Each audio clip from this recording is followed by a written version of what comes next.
Olá a todos. Que uma bênção divina acompanhe o dia e a semana de cada ouvinte que está aqui com a gente hoje. Com certeza. É muito bom ter todo mundo acompanhando mais essa nossa análise profunda. Hoje, a nossa missão é desvendar um dos maiores enigmas literários e teológicos do primeiro século. A gente vai entrar de cabeça no universo da Carta aos Hebreus. É um documento fascinante, né? Porque ele funciona quase como um manual de sobrevivência mesmo. Exato. Ele mistura um ensaio teológico de altíssimo nível com um sermão super apaixonado. E o mais louco é que foi escrito para pessoas que estavam literalmente a um passo de jogar tudo pro alto. E o que torna essa investigação toda tão instigante é que a gente está lidando com um texto que moldou profundamente o pensamento ocidental, moldou a teologia cristã, mas que nasceu dentro de uma verdadeira panela de pressão histórica. Panela de pressão é o termo perfeito para isso. Né? A genialidade do autor de Hebreus está justamente na forma como ele traduz uma crise de identidade e sobrevivência de 2 milênios atrás para dilemas que qualquer pessoa moderna entende muito bem. Tipo a exaustão, a pressão para se conformar. Exatamente. E a tentação enorme de escolher o caminho mais fácil quando as coisas ficam difíceis. E já que a gente fala do autor, acho que esse é o ponto de partida perfeito para hoje. Porque é muito irônico pensar que a gente tem um documento tão central, tão sofisticado, e a gente simplesmente não faz ideia de quem escreveu. É o grande quebra-cabeça da teologia histórica. Total. A carta corta toda aquela etiqueta básica das epístolas bíblicas. Sabe, não tem o clássico fulano aos irmãos de tal lugar. Ela já começa com os 2 pés na porta teologicamente falando. Isso, já começa falando de Deus, falando pelos profetas e tudo mais. Mas por que existe tanto mistério em torno dessa autoria? Então, durante muitos séculos, a tradição popular e muitos líderes antigos atribuíram a obra ao apóstolo Paulo. E, para ser justa, existem motivos razoáveis para essa desconfiança. Sim, a menção a Timóteo, por exemplo. Exato.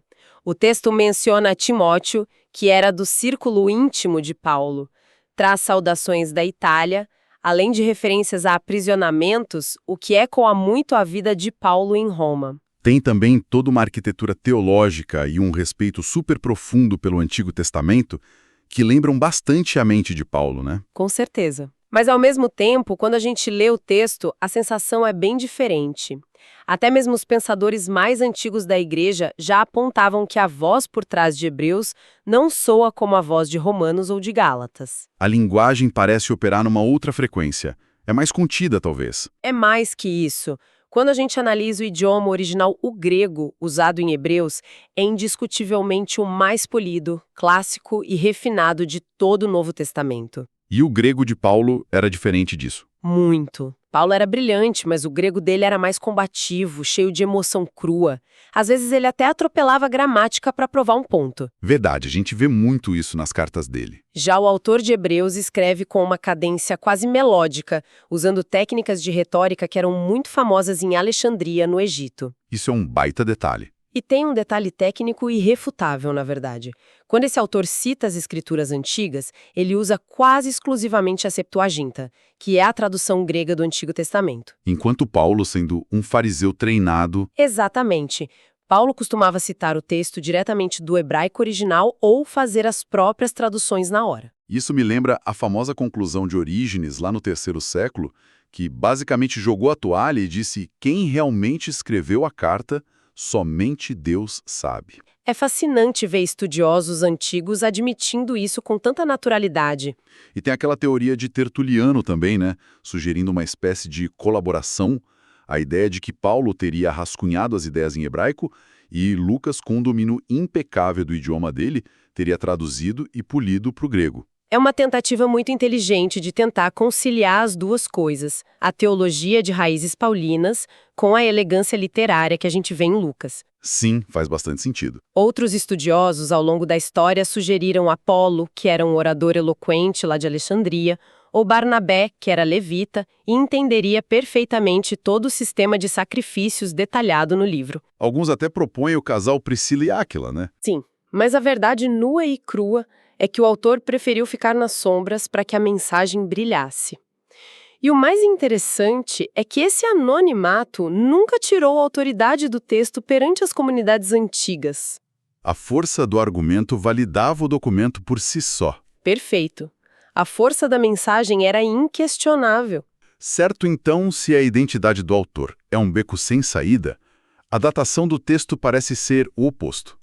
É quase como se o próprio texto deixasse uma impressão digital temporal muito clara. Exatamente. O consenso entre os especialistas é de que foi escrito antes do ano 70 depois de Cristo. E o que me chama muito a atenção é como a ausência de uma informação específica acaba sendo a maior prova dessa data. O momento Sherlock Holmes da nossa análise. Pois é, porque se eu estivesse tentando provar que o sistema antigo de sacrifícios acabou, eu com certeza usaria a destruição do Templo de Jerusalém como meu argumento principal. De Jerusalém e destruiu completamente o templo.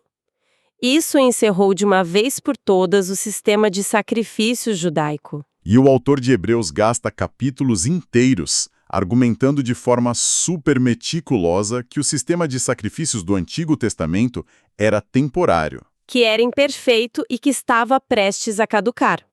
Mas em todo o texto, ele descreve os sacerdotes oferecendo sacrifícios no tempo presente. Como se a fumaça do altar ainda estivesse subindo enquanto ele escrevia. Exato. Se o templo já estivesse em ruínas, o debate estaria ganho por nocaute.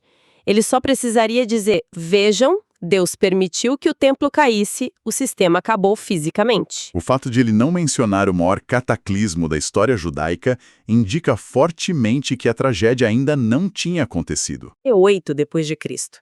E esse recorte de tempo é crucial para a gente entender o desespero dos leitores. O contexto muda tudo. Totalmente. Estamos falando de um período em que a tensão entre os judeus e o Império Romano estava escalando para níveis insustentáveis. A guerra judaica estava se formando. Além disso, lá em Roma, o imperador Nero já tinha começado aquela perseguição brutal aos cristãos depois do grande incêndio de 64, né? O ar estava pesado e o horizonte parecia muito, mas muito sombrio. O que nos leva diretamente para o público que recebeu essa carta. Eles não estavam no vácuo. Estamos falando de cristãos de origem judaica, possivelmente morando em Roma ou em alguma parte da Itália. E o cenário que eles enfrentavam não era uma simples estagnação na fé, uma preguiça espiritual de domingo de manhã. Não mesmo. Eles estavam sendo triturados por uma máquina de pressão social e econômica absurda. E para compreender essa máquina, a gente precisa olhar para o papel da sinagoga no primeiro século. A sinagoga não era só um prédio religioso onde o pessoal cantava e ouvia sermões no sábado. Era muito mais que isso. Era a Câmara de Comércio local, o Tribunal Comunitário, a escola, o Centro de Assistência Social. Era o coração da identidade familiar de um judeu. E quando o movimento cristão começou a se separar formalmente do judaísmo tradicional, a exigência para um judeu crente era o batismo público. Esse batismo era a linha vermelha. Ao fazer isso, a pessoa era sumariamente expulsa da sinagoga. E essa expulsão significava basicamente uma morte social. Os clientes paravam de comprar na sua loja, os seus laços familiares eram cortados e você perdia qualquer rede de apoio. O texto de Hebreus até menciona que no início, logo após a conversão, eles enfrentaram lutas terríveis e até aceitaram a expoliação dos seus bens. Ou seja, no começo teve aquele ardor de recém-convertido. Eles suportaram o confisco de propriedades e a humilhação pública. Mas os anos foram passando. E o cansaço venceu. É a diferença entre um sprint e uma maratona. Você consegue segurar a respiração e suportar uma crise aguda por um tempo. Mas a marginalização crônica, dia após dia, ano após ano, corrói a resiliência humana. E aqui entra aquele aspecto político e legal que tornava a tentação de desistir tão sedutora, né? Exatamente. O Império Romano era extremamente desconfiado de religiões novas. No entanto, o judaísmo antigo tinha um status especial. Era conhecido como religio licita, ou religião lícita. Isso é um ponto-chave que a gente precisa destacar. O judaísmo era protegido por lei. Eles tinham isenção de certas obrigações cívicas romanas. Como oferecer sacrifícios aos deuses imperiais, ou cultuar o imperador. Roma respeitava a antiguidade das tradições judaicas, mesmo achando elas estranhas. Mas o cristianismo, ao se desgarrar do guarda-chuva do judaísmo, perdeu totalmente essa proteção legal? Eles passaram a ser vistos como uma superstição nova, ilegal e perigosa. Então imagina a mente desses destinatários. A tentação não era se tornar um ateu ou adorar Júpiter. A tentação era puramente pragmática. Eles pensavam se eu apenas der um passo para trás, parar de falar de Jesus, voltar a frequentar as festas judaicas e os rituais, eu recupero minha família, meus negócios e, de quebra, volto para a zona de proteção do Império Romano. Era a sedução da normalidade. É um apelo quase irresistível de trocar a tensão constante por um alívio imediato. E é exatamente contra esse instinto de autopreservação, de tentar amenizar a fé para não sofrer, que o autor de Hebreus escreve. Ele percebe que esse passo para trás, que parecia só um recuo estratégico aos olhos deles, era, na verdade, um abandono completo de tudo o que importava. O autor saca que eles estão prestes a trocar a realidade pelas sombras. E para combater isso, ele não usa um tom de consolo raso. Ele constrói uma das argumentações mais impressionantes da literatura antiga. É o que o material de base chama de retórica da superioridade absoluta. Ele vai desmontar o passado para provar que o presente, mesmo com sofrimento, é infinitamente maior. E a estrutura que ele usa para fazer isso é muito inteligente. Ele usa a lógica do menor para o maior, pegando os maiores pilares do judaísmo e mostrando como Cristo supera todos eles. E ele não diz que o passado era ruim, o que ofenderia a audiência na mesma hora.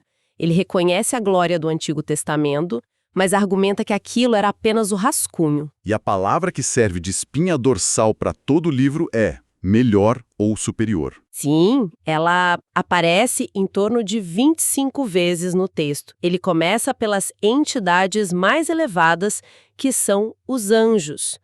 No pensamento judaico do primeiro século, os anjos eram supremamente venerados porque foram os mediadores da lei no Monte Sinai. O autor argumenta: Jesus não é um anjo.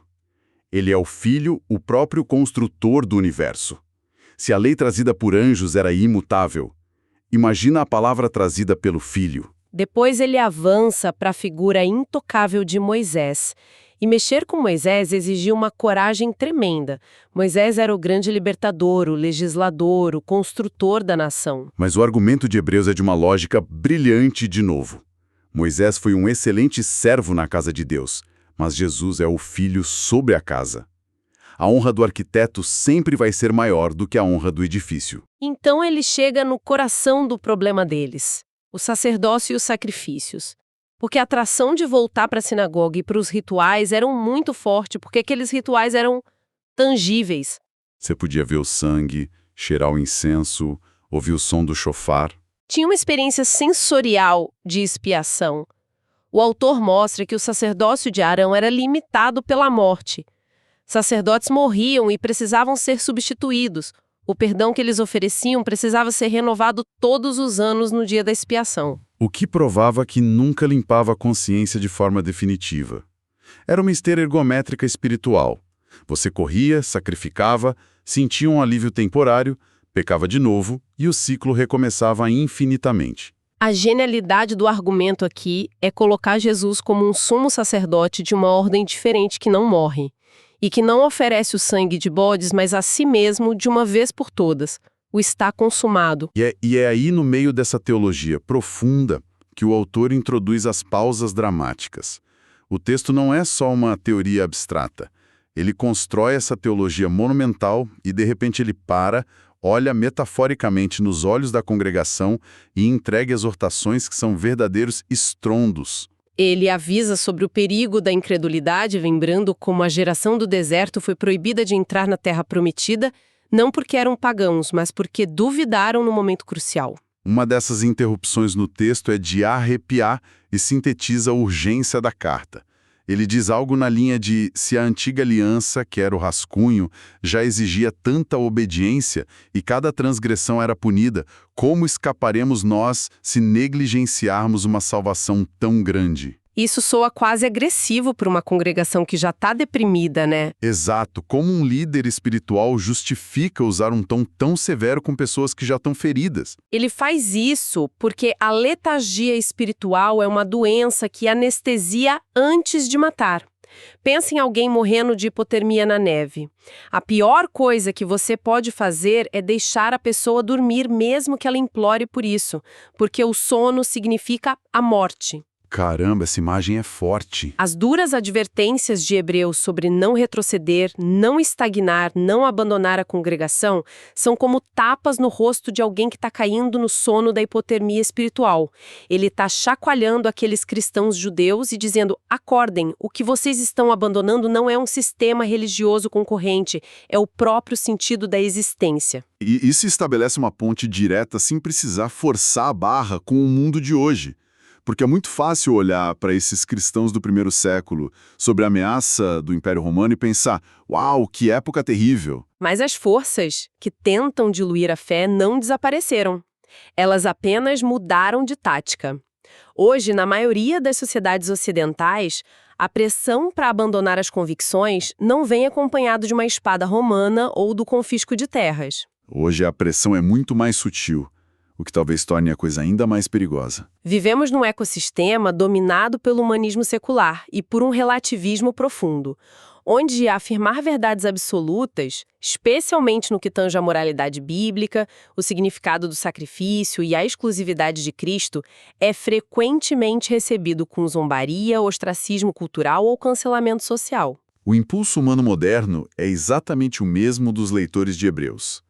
Adaptar o discurso, aparar as arestas do texto sagrado e criar uma versão de fé domesticada que seja aplaudida ou pelo menos tolerada pelos fóruns de discussão atuais. É a velha tentação de voltar para a sombra, porque a luz revela coisas desconfortáveis.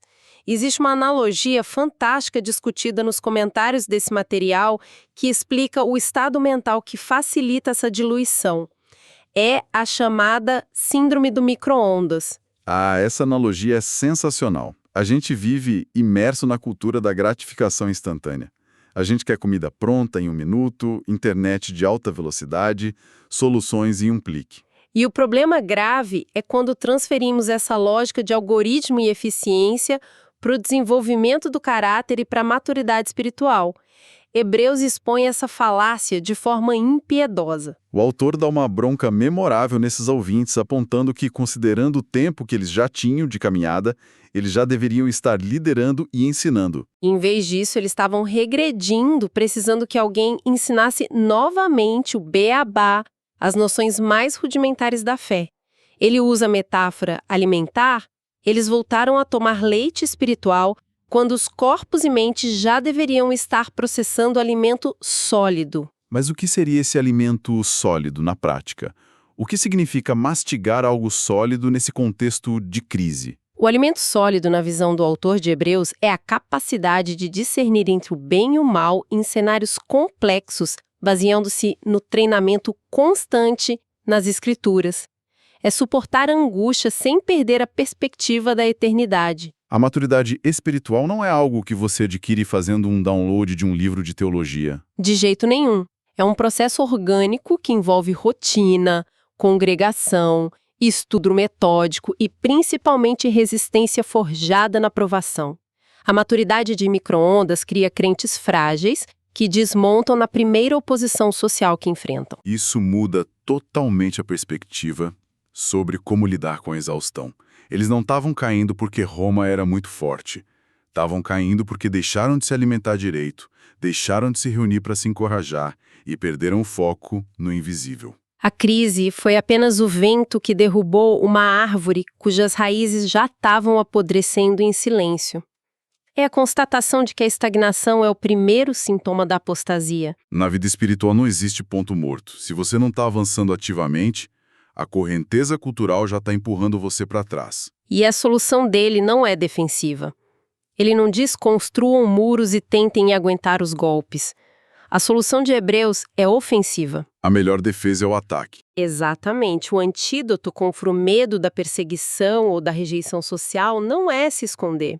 É ir mais fundo. É aprofundar as raízes na compreensão de quem é Cristo, no valor imensurável do seu sacrifício e na certeza inabalável de que ele é o sumo sacerdote que intercede ativamente por nós. Ele convoca a igreja a se reunir com mais frequência, a estimular uns aos outros ao amor e às boas obras e a olhar firmemente para o autor e consumador da fé. O crescimento ativo é o que nos imuniza contra a covardia. É impressionante como um texto focado em desconstruir os rituais do templo judaico e falar de sacerdotes do deserto carrega, no fundo, a psicologia exata do esgotamento moderno. Ele não apenas diagnostica por que as pessoas desistem das suas convicções, mas oferece um mapa para a resiliência. E para encerrar a nossa exploração de hoje, eu deixo uma provocação que vai além da pressão social ou das perseguições externas. Uma reflexão necessária. Se o autor de Hebreus estava tão preocupado com o fato de que aqueles cristãos originais estavam esquecendo os fundamentos básicos da fé, mesmo tendo tão poucos recursos escritos à disposição, como ele avaliaria a nossa situação atual? Nós vivemos com acesso ilimitado à informação teológica. Há milhares de bíblias, comentários e sermões a um clique de distância. Será que a nossa geração corre o risco de ser a mais sobrecarregada de conhecimento da história da humanidade, mas a menos disposta a suportar qualquer desconforto social por aquilo que afirma acreditar? Fica a reflexão sobre o abismo entre o que sabemos e o que estamos dispostos a viver. É um paradoxo perturbador. Ter a verdade nos bolsos e nos smartphones não garante que ela esteja esculpida no caráter. Uma reflexão fundamental para quem nos escuta hoje. Agradecemos a companhia de todos em mais essa investigação histórica e literária. Que Deus abençoe todos os ouvintes.